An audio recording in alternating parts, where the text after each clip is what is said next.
Bonjour à tous, bienvenue pour cette nouvelle vidéo. Je vous retrouve avec un grand plaisir au printemps, c'est vraiment chouette, ça fait du bien.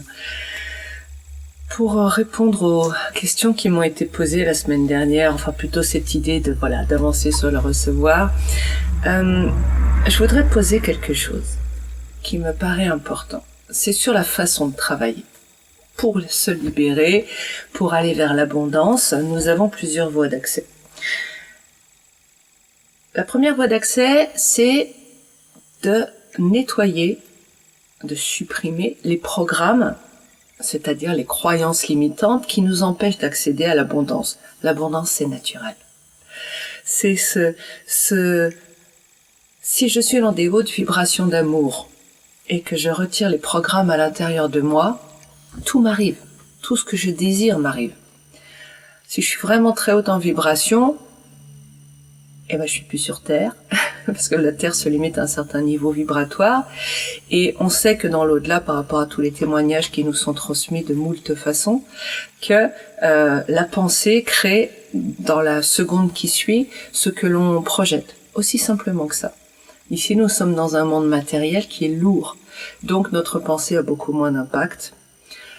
Elle attire à nous, elle ne crée pas comme ça de zéro, de rien, elle attire à nous des choses. Donc ça prend un peu plus de temps, parfois c'est instantané aussi, mais en tout cas c'est déjà présent, plus ou moins présent. Je rentre pas dans les détails, c'est pas le but de la vidéo. Même si c'est de l'approximation, je suis bien d'accord. Donc, là, en tout cas, nous pouvons travailler sur nos croyances. Il y a deux choses qui nous empêchent de recevoir. Il y a les croyances limitantes que l'on peut atténuer avec le travail de déconditionnement.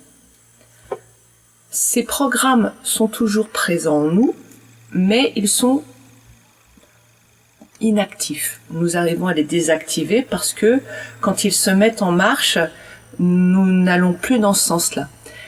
Un programme est extrêmement puissant quand il y a le conscient et l'inconscient qui sont d'accord avec le programme. Servilement, pouf, je ne suis même pas consciente de ce que je fais ou conscient. Je suis mon programme. Donc là, je ne peux rien faire, je ne suis pas dans le libre arbitre.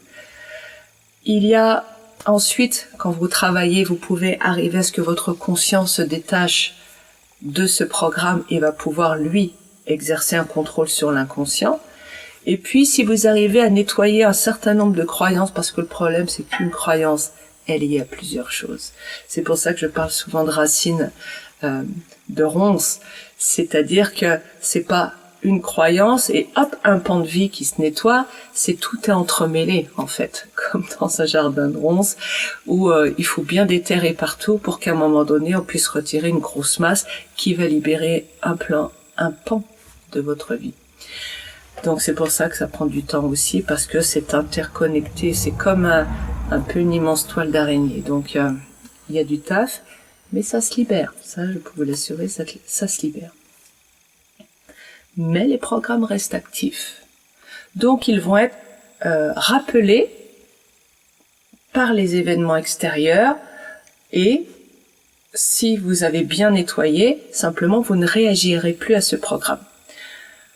L'autre façon de nettoyer ces programmes, et qui est, j'ai envie de dire, plus efficace, en tout cas à long terme, et surtout,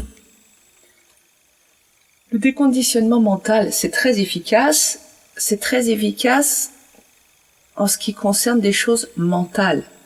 Par contre, quand on est dans l'énergétique pure, c'est-à-dire les mémoires intergénérationnelles, c'est-à-dire la grand-tante qui a été violée et qui transmet des mémoires de viol, ce traumatisme dans sa lignée, à sa fille, sa petite-fille, etc.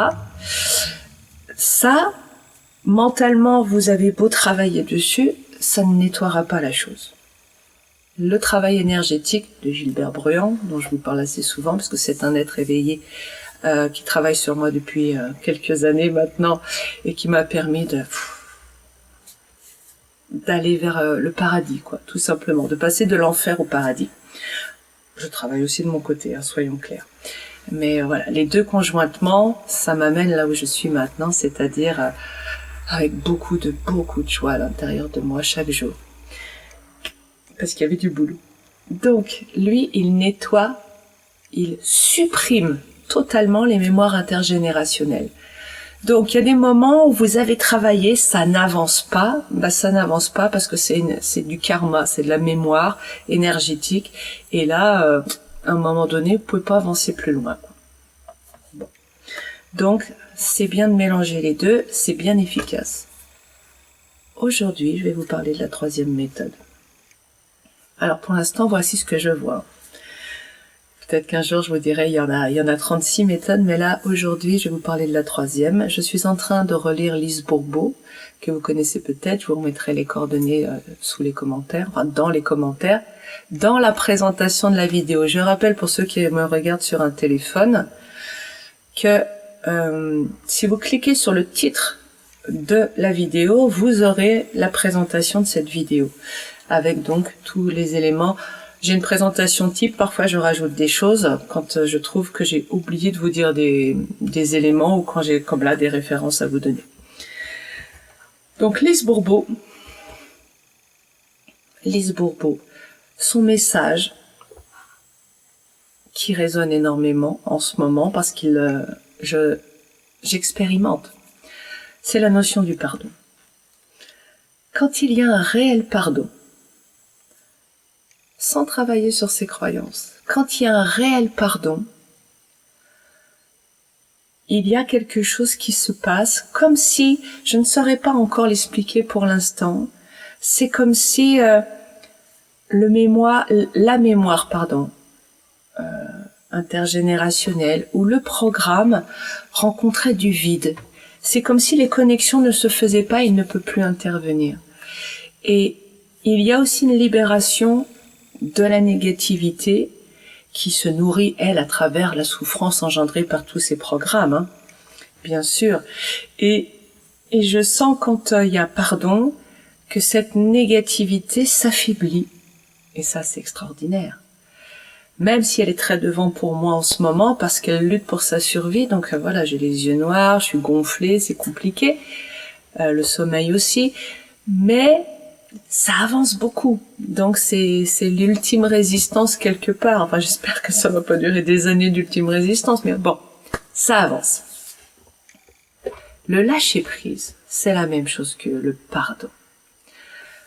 Alors, je vais attaquer, si je puis dire, sur cette notion de pardon, qui est très mal comprise la plupart du temps. Pardonner, c'est pardonner à soi. Je vais prendre un exemple d'un petit pardon pour que vous compreniez. Par exemple, nous avons donc la croyance que travailler dur, c'est bien, qu'il faut faire des choses, que le faire est nécessaire à la vie. Il y a plein de croyances sur le faire.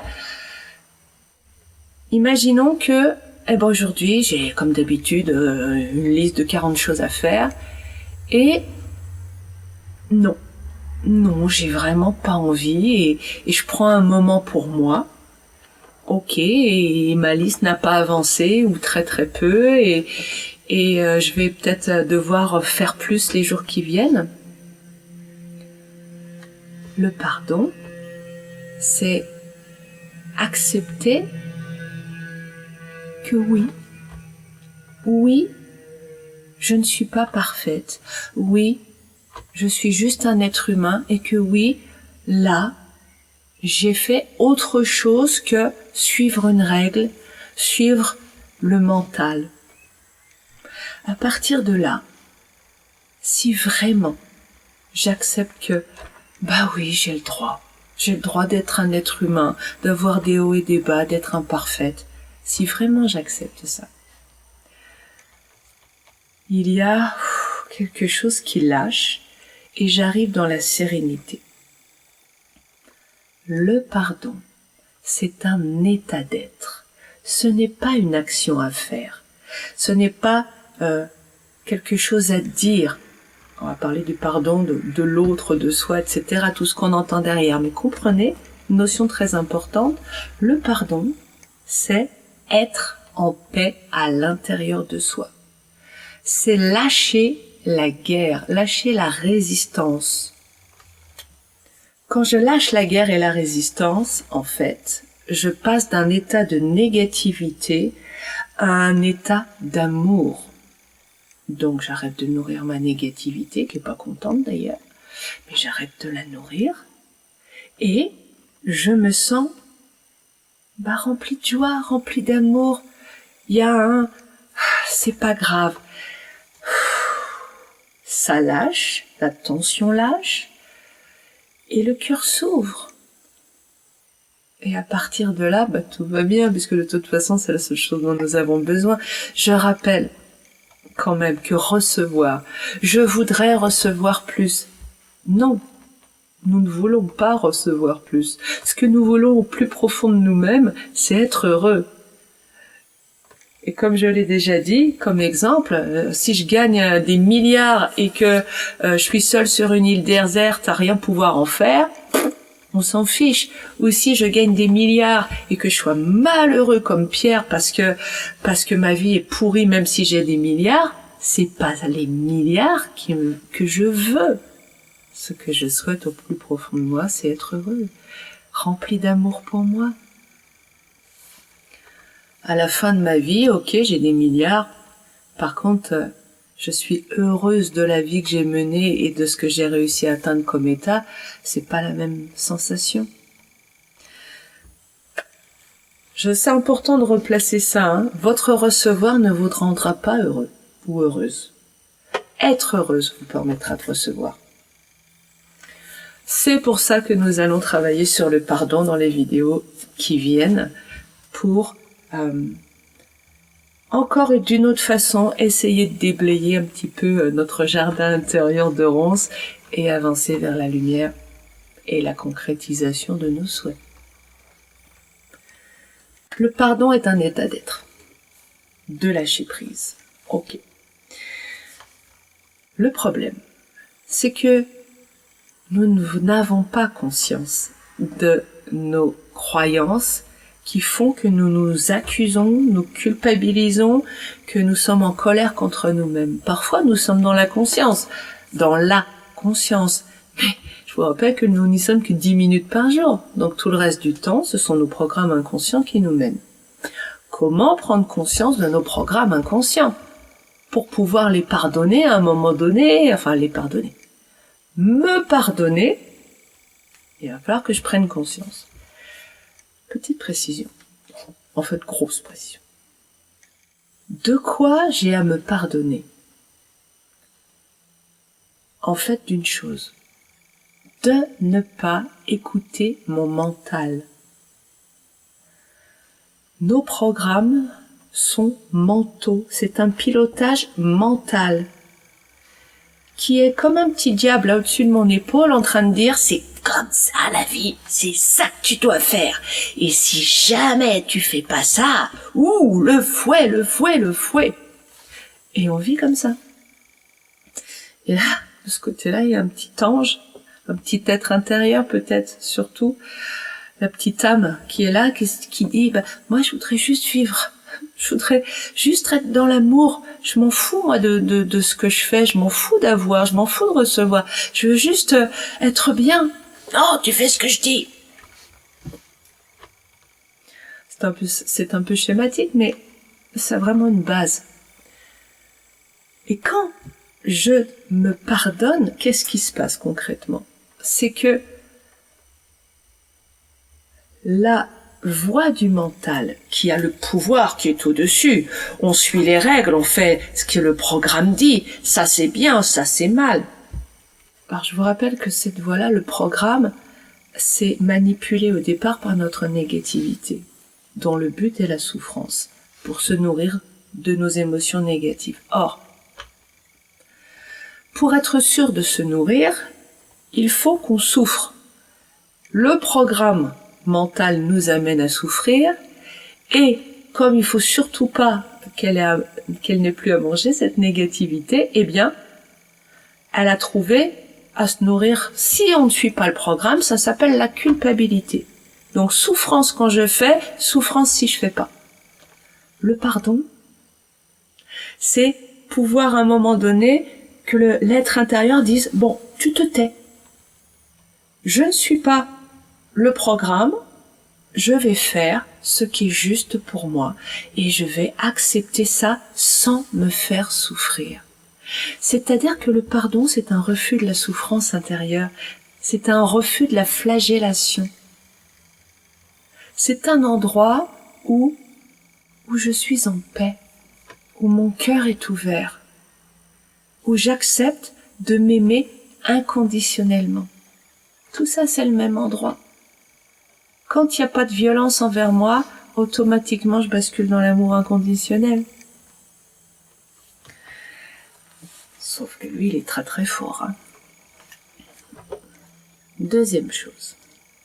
Il est parfois difficile de se pardonner parce qu'on n'a pas conscience qu'on est en train de se faire souffrir, qu'on est dans la culpabilité, et parce que notre programme est tellement enfoui dans notre inconscient qu'on n'en a même pas conscience.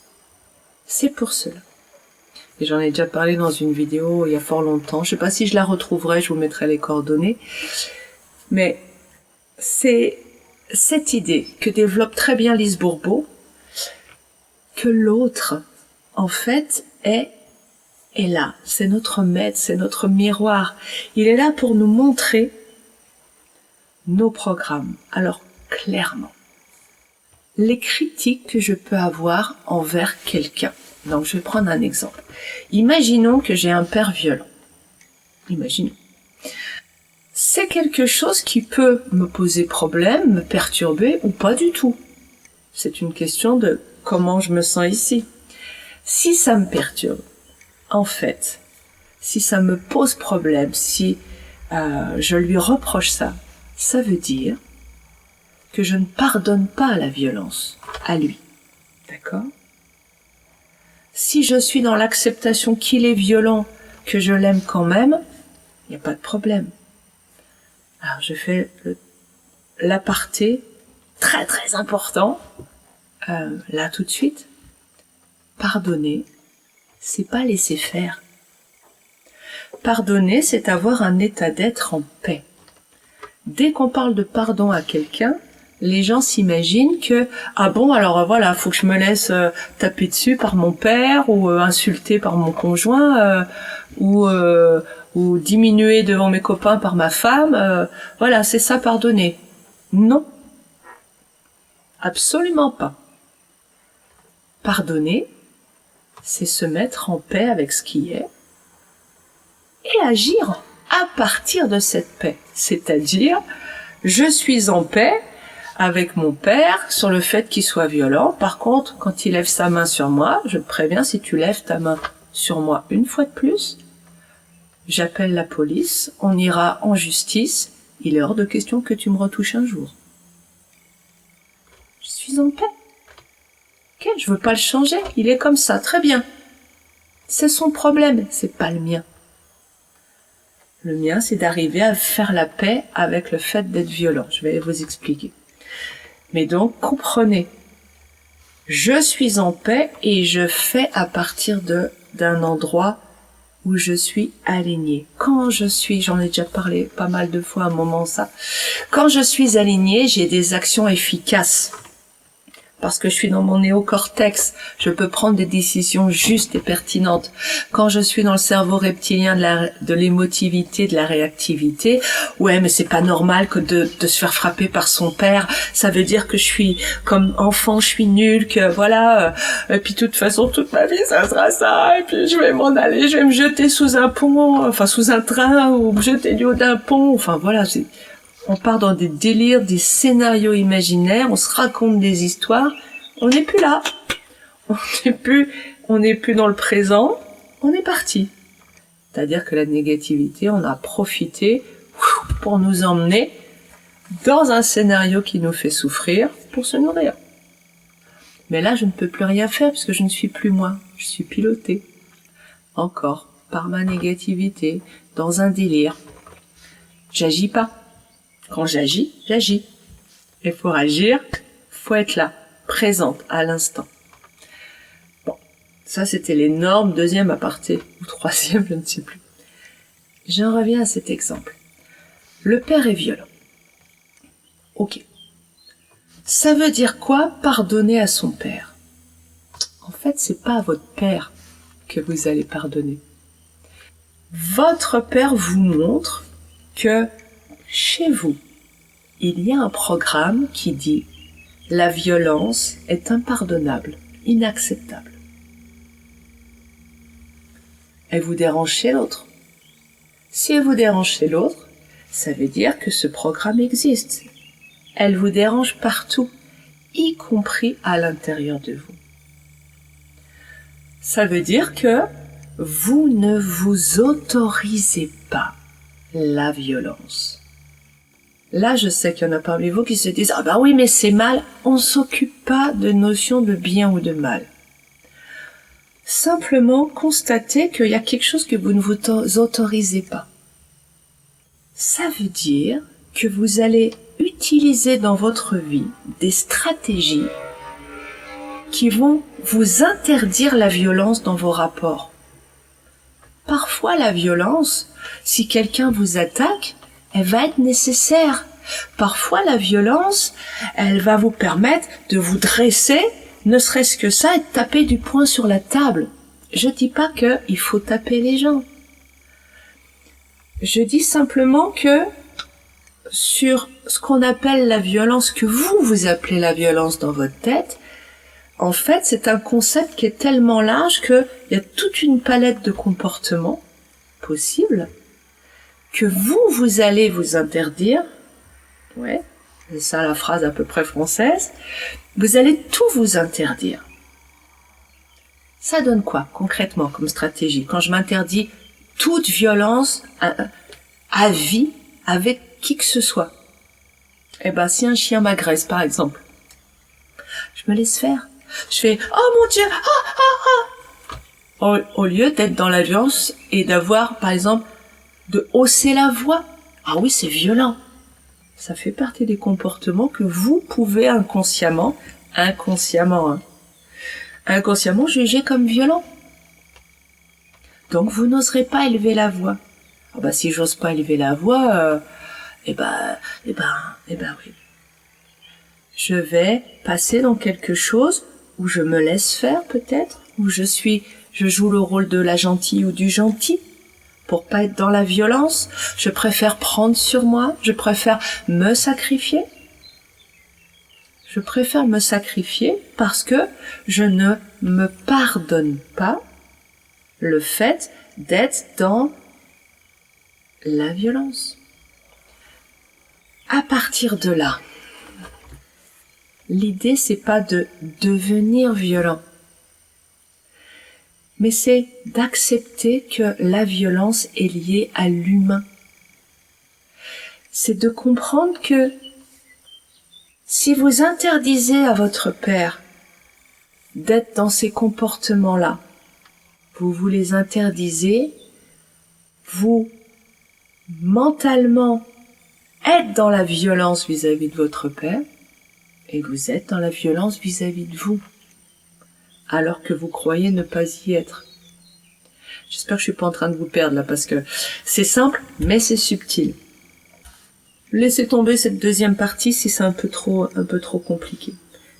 L'idée maîtresse, c'est de comprendre que pour pardonner, le pardon, c'est comprendre que chacun fait en fonction de ses programmes.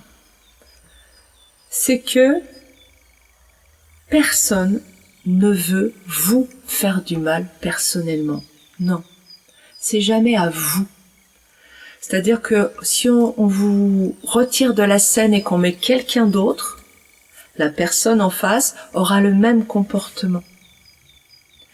Parce que c'est lié à ses programmes, ses croyances, pas à vous en tant qu'âme. C'est difficile à comprendre ça. Mais observez que, alors voilà, ce père qui est dans la violence, pourquoi il est dans la violence? Peut-être tout simplement parce qu'il y a une lignée, il y a un karma familial, il y a dans la lignée un homme qui a été violent à un moment donné, ou violenté, parce que ce sont les mêmes les deux faces d'une même pièce, violenté, violence. Victime bourreau, c'est toujours la même chose, le sujet c'est la vibration. C'est-à-dire que si je suis victime bourreau sexuellement, on est dans la violence sexuelle. Si je suis victime bourreau dans la violence physique, on est dans la violence physique. Mais il n'y a pas un pôle qui est mieux que l'autre, hein, où il n'y a pas un méchant et un gentil. On est simplement deux pièces qui se complètent, au même niveau vibratoire. Donc si j'ai dans la lignée quelqu'un qui a été violenté, il y a cette mémoire de violence, que ce soit d'un côté de la pièce ou de l'autre côté de la pièce, l'emboîtement, victime-bourreau, ça se transmet. Et voilà. Et cet homme-là, il est violent, alors que consciemment, il veut pas l'être. Personne ne veut être violent, consciemment. C'est parce qu'on croit des choses, ou alors qu'on est piloté par sa négativité. Cet homme-là est piloté par sa négativité. De temps en temps, ça part en cacahuète. Ok. À ce moment-là, c'est la négativité qui prend le dessus. Comment je peux en vouloir à un être humain d'être piloté par sa négativité par moment? C'est ça, être humain. C'est avoir un gueux, du négatif en soi. C'est un synonyme, hein, le gueux de la négativité. C'est ça, être humain. J'ai de la négativité. Pour sortir de l'humanité, du samsara, comme disent les bouddhistes, c'est-à-dire du cycle des réincarnations, il faut que j'arrive à maîtriser cette négativité. Mais elle est là, elle est toujours là. Sur Terre, il y a de la négativité. Donc, si j'arrive à la maîtriser, je ne suis plus humain. Ce qui veut bien dire qu'un être humain, il a cette négativité qui est dedans. Comment ne pas passer dans la violence de temps en temps? Si déjà je peux évoluer vers beaucoup de violence à un peu moins de violence, c'est génial. Mais je le redis quand même pour que ceux qui se sentent coupables d'être violents, de hausser la voix, de taper leur chien, d'agresser physiquement, de mettre une claque à leurs enfants, etc. Ceux qui sont dans cette culpabilité-là de la violence. Sachez que quand vous culpabilisez, c'est toujours la violence. C'est-à-dire que là, le fouet, il est vers vous. Mais on est toujours piloté par sa négativité, violence là ou violence là. Donc tant que vous êtes dans la dureté, dans cet état vibratoire de dureté, de faire mal, c'est toujours lui qui se nourrit et qui gagne. Le pardon, c'est se rendre compte que je suis toujours dans la violence. Et c'est normal. Être normal, ça ne veut pas dire que je ne vais pas changer les choses ou que je ne veux pas, au niveau de mon intention, évoluer. Pardonner, c'est se dire « Ok, j'en suis là. Ok, mon père en est là. Ok. Maintenant, je vais faire ce qu'il faut, mais en étant ok, c'est comme ça. Ça fait partie de la vie. Est-ce que je peux être en paix avec ce qui est? Et maintenant, je vais bosser. Et maintenant, je vais mettre mes limites. Et je vais travailler sur moi. Et vous verrez que, étonnamment, c'est assez magique. Quand j'accepte ma violence à l'intérieur de moi, je fais de mon mieux. Et c'est la plus belle phrase que vous pouvez vous dire. Je fais de mon mieux. Je suis un être humain, donc je ne peux pas être une bonne personne. C'est impossible. Sinon, je ne serais pas sur Terre. Je fais donc simplement de mon mieux. Il fait de son mieux. Elle fait de son mieux. Chacun fait de son mieux. Au niveau où il en est. Au niveau de la pire violence, c'est le mieux qu'il puisse faire là où il en est dans la pire violence. Tout le monde n'est pas Jésus, tout le monde n'est pas Hitler, tout le monde n'est pas pire qu'Hitler, parce que c'est pas lui qui a tué et torturé les gens d'ailleurs. Tout le monde est à un état, à un niveau différent de cheminement de son âme. Si je rapporte, et je vais conclure, si je rapporte ça à une vie humaine, vous avez, vous qui me regardez, allez, je vais dire, vous avez 12 ans sur votre vie humaine. À 12 ans, on n'est pas capable de faire certaines choses qu'on fait à 40 ans. Parce qu'il y a encore des choses qui sont à construire. Physiquement, on n'est pas encore au top de ses capacités, on n'a pas l'endurance, on n'a pas la motricité fine, on n'a pas le recul mental, on n'a pas l'expérience. À 12 ans, on fait ce qu'on peut faire à 12 ans. C'est comme si vous preniez un fouet pour vous fouetter en disant « Oh, j'ai 12 ans, oh c'est nul, j'ai 12 ans, c'est nul, j'ai pas 40 ans. » Bah non, t'as 40 ans quand t'auras 40 ans. Et c'est le cheminement de la vie, de commencer en bas et d'aller vers le haut, en faisant comme ça, et même des fois comme ça, pour repartir. C'est normal. C'est notre conditionnement mental qui nous fait croire que non, c'est pas normal. La meilleure solution pour pardonner, prendre sa tête, la dévisser et l'acheter. Mais comme c'est compliqué, rappelez-vous un état d'être, de paix, avec ce qui est autour de moi. Ce qui me pose problème à l'extérieur est donc le reflet de ce que je m'interdis à l'intérieur, ce que je ne veux pas voir en face, je veux pas le voir ici, donc je me l'interdis. Et je me fouette chaque fois que je m'approche de ce comportement. Et comme en général, on se l'interdit, ça veut dire qu'on l'a fait. Quand même. Parce qu'on est dans la culpabilité. Pour mieux souffrir, on est dans le fouet. Donc, vous continuez à vous fouetter toute votre vie si vous avez été violent un jour envers quelqu'un ou violente. Et vous allez vous fouetter toute votre vie. Le pardon, c'est arrêter le fouet, une fois pour toutes. Et quand je lâche le fouet, tac, il reste l'amour, la compréhension qu'un humain, c'est une petite chose fragile qui fait de son mieux, quelle que soit sa couleur, quelle que soit sa vibration. Je vais m'arrêter là. Je vous dis plein de bonnes choses, plein de pardon pour vous. Je vais continuer à creuser ce sujet-là, parce que il y a beaucoup de choses à dire. Et surtout, je vais essayer de vous donner un maximum d'exemples concrets pour que vous puissiez cheminer dans cette idée-là, en même temps que vous continuez à travailler sur vos croyances, en même temps que vous pouvez essayer énergétiquement de libérer votre karma, de libérer vos mémoires intergénérationnelles. Et n'oubliez pas, c'est le mot de la fin, que à partir du moment où je suis dans l'amour, les choses vont pouvoir se manifester. À partir du moment où j'arrête de donner de la force à cette négativité, c'est elle qui bloque. C'est elle qui est derrière les programmes et c'est elle qui bloque énergétiquement. Non, tu vas souffrir.